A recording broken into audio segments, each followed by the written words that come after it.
नमस्कार माझ्या विद्यार्थी मित्रांनो, सोलापूर मनपा प्राथमिक शिक्षण मंडळामार्फत आयोजित ज्ञान की बात या शैक्षणिक व्हिडिओ मधून मी आज तुम्हाला काही मार्गदर्शन करणार आहे। म्हणजे विद्यार्थी मित्रांनो, तुम्ही मी आज जी माहिती सांगत आहे या व्हिडिओच्या माध्यमातून ती तुम्ही लक्ष देऊन ऐकायची आहे आणि नंतर ह्याच्यावर मी तुम्हाला काही प्रश्न विचारणार आहे, तेव्हा तुम्हाला त्याची उत्तर आली पाहिजे। लक्ष देऊन ऐका। बघा, आज कोरोना या जागतिक महामारीने किंवा या महासाथीच्या रोगाने जणू काही थैमान घातलं आहे। मग आपल्या देशात हा ज्या कोरोनाची जी साथ पसरली आहे, या रोगाची सुरुवात सर्वप्रथम कुठे झाली तर चीन या देशातील वुहान या शहरामध्ये रोगाची सुरुवात झाली। आपण ज्याला कोरोना असे म्हणतो, या कोरोना व्हायरसमुळे होणाऱ्या आजाराला WHO म्हणजेच वर्ल्ड हेल्थ ऑर्गनायझेशन याने कोविड-19 हे नाव दिले आहे। जरी चीन या देशात या साथीच्या रोगाची सुरुवात झाली असली तरी कोरोना बाधित सर्वाधिक रुग्ण अमेरिका या देशामध्ये आहेत आणि भारत देशात देखील या रोगाने शिरकाव केला असून आपल्या महाराष्ट्रात मुंबई येथे सर्वाधिक रुग्ण आपल्याला दिसून येत आहे। मग ह्या रोगापासून किंवा हा रोग होऊ नये म्हणून आपण कोणते उपाय आपण केले पाहिजे किंवा कोणती खबरदारी आपण घेतली पाहिजे ती या ठिकाणी मी तुम्हाला सांगत आहे। बघा, उपाय: घरी राहणे, वारंवार हात साबणाने स्वच्छ धुणे, रुमाल किंवा मास्कचा वापर करणे, सकस आणि रोगप्रतिकारक शक्ती वाढवणारा आहार घेणे, भरपूर विश्रांती घेणे, योग्य अंतर ठेवून वावरणे, घरात किंवा घराबाहेर जेव्हा पण आपण घरात असू किंवा घराबाहेर जात असू तर आपल्यामध्ये योग्य ते अंतर आपण राखलं पाहिजे।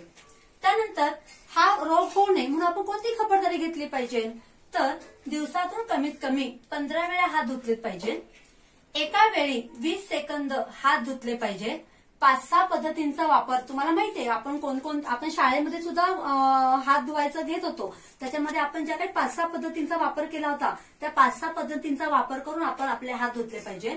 लहान मुले व वयोवृद्धांनी तसेच आजारी व्यक्तींनी विशेष काळजी घेतली पाहिजे। का बरं तर लहान मुले, वयोवृद्ध लोक आणि आजारी व्यक्ती यांच्याकडे रोगप्रतिकारक शक्ती ही कमी असते, त्यामुळे त्यांनी त्याची जास्त प्रकारात काळजी घेतली पाहिजे। नंतर वर्तमानपत्रे, फळे, भाजीपाला या विषयांची काळजी घेतली पाहिजे। आपण जेव्हा वर्तमानपत्र आपल्या दारात येतं किंवा आपल्याला आणून दिलं जातं तेव्हा ते वर्तमानपत्र, फळं, भाजीपाला हे सुद्धा आपण काळजीपूर्वक घरात घेतले पाहिजे। जेव्हा आपण भाजीपाला धुतो, फळं, भाजीपाला हे सुद्धा आपण काळजीपूर्वक घरात घेतले पाहिजे। जेव्हा आपण भाजीपाला धुतो तेव्हा तो साधारणतः मिठाच्या पाण्यामध्ये धुतला गेला पाहिजे। फळं सुद्धा लगेच आणून लगेच फ्रीजमध्ये ठेवायची नाहीत, ती आपण काही काळ बाहेर ठेवून मग ती घरामध्ये आपण जिथे ठेवतो त्या ठिकाणी आपण ती काळजीपूर्वक ठेवायची आहेत। कपडे धुताना डेटॉलचा वापर करावा, कारण कपडे निर्जंतुक होण्यासाठी डेटॉलचा वापर करणं महत्वाचं आहे। घर, अंगण, परिसर स्वच्छ ठेवावा। आपलं घर आपण स्वच्छ ठेवतोच, त्याचप्रमाणे आपलं अंगण आणि आपल्या घराचा आजूबाजूचा जो परिसर आहे तो सुद्धा आपण स्वच्छ राहील याची आपण काळजी घेतली पाहिजे। बघा विद्यार्थी मित्रांनो, आपल्या महाराष्ट्राचे मुख्यमंत्री माननीय श्री उद्धव ठाकरे साहेब व पंतप्रधान माननीय श्री नरेंद्र मोदी हे वारंवार सर्व जनतेला घरात राहण्याबद्दल व गर्दी होणार नाही याबाबत काळजी घेण्यास आवाहन करीत आहेत। आपले केंद्रीय आरोग्य मंत्री माननीय श्री डॉक्टर हर्षवर्धन साहेब, महाराष्ट्राचे गृहमंत्री माननीय श्री अनिल देशमुख साहेब हे देखील आणि आपल्या सोलापूरचे जिल्हाधिकारी माननीय श्री मिलिंद शंभरकर हे देखील जनतेला कोरोना या रोगावर यशस्वी मात करण्यासाठी वारंवार मार्गदर्शन करीत आहेत। बघा, जनता कर्फ्यू, संचारबंदी या विविध उपायांचा अवलंब केला जात आहे।